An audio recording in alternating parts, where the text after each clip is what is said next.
Magandang hapon mga ka-happy hour. Narito ang mga balita para sa MBC TV Network News Update 4 PM edition. PNP, dumipense sa pagdaan ng senior officer sa EDSA busway. Yan ang MBC TV Network News ni Edniel Parosa. Dinipensahan ng pambansang pulisya ang pagdaan ng mga senior officer nito sa EDSA Busway Ortigas kagabi. Paliwanag ni Police Brigadier General Jean Fajardo, tagapagsalita ng PNP, may security meeting ang convoy sa Campo Crame, kaya kinailangan na mga itong gumamit ng carousel. Bagamat alam umano ng pulisya ang patakaran sa paggamit ng busway, iginiit ni Fajardo na kasama sa guidelines ang pagpayag sa police officers na mayroong emergency situation. Sagot ito ng PNP nang ilabas ng Department of Transportation Special Action and Intelligence Committee for Transportation ang video ng pagdaan ng mga HPG motorcycle at dalawang SUV. Nalulan umano si PNP Chief. May meron naman po doon sa guidelines kapag ang mga PNP officers po ay urgent at emergency in nature ay po pwede naman pong dumaan po. Pero hindi na po nakipagtalo po itong convoy at nakiusap na lamang po na hayaan po munang maihatid po yung ating officer po sa Camp Crame at bumalik po sila para kunin po yung ticket na intended po doon sa kanilang supposed violation.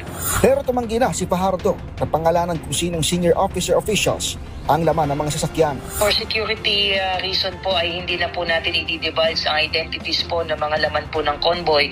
What we can confirm po ay these are senior officers po holding sensitive position po. But considering po na nailabas na po yung mga video, including po yung plaka ng sasakyan, ay kailangan din po nating proteksyonan po yung kanilang security. Sa hiwalay na panayam ng DZRH, iginiit ni DOTR Secretary Vince Dizon na 5 pinakamatataas na opisyal lamang ng bansa ang pinapayagan dumaan sa EDSA busway. Ang maganda naman po dun sa ating yung sa report po kanina, natikita naman po yung opisyal na yung convoy ng opisyalis driver, yung driver na dumaan. Pero hindi kaya mabalikan yung mga taga saik. Alam niyo, para sa MBC TV Network News, ito si Edniel Parosa ng DZRH. Una sa Pilipinas, una sa Pilipino.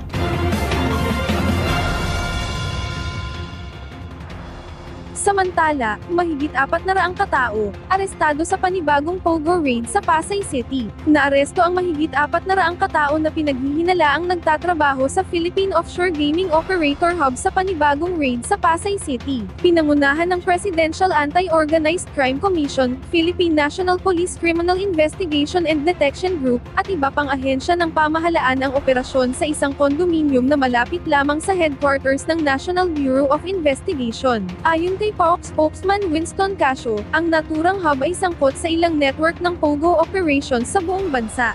Sa Metro Manila, hinihinalang bahagi rin ito ng malaking Pogo network na may koneksyon sa mga Pogo operations sa Parañaque, Makati, Las Piñas, at iba pang bahagi ng Pasay City. Hanggang sa ngayon ay nagpapatuloy pa ang inventory sa lugar.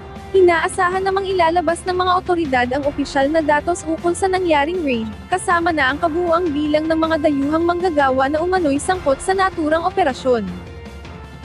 At yan ang mga balita para sa MBC TV Network News Update 4 PM edition. Abangan ang mga susunod na balitaan mamaya para sa 5 PM edition.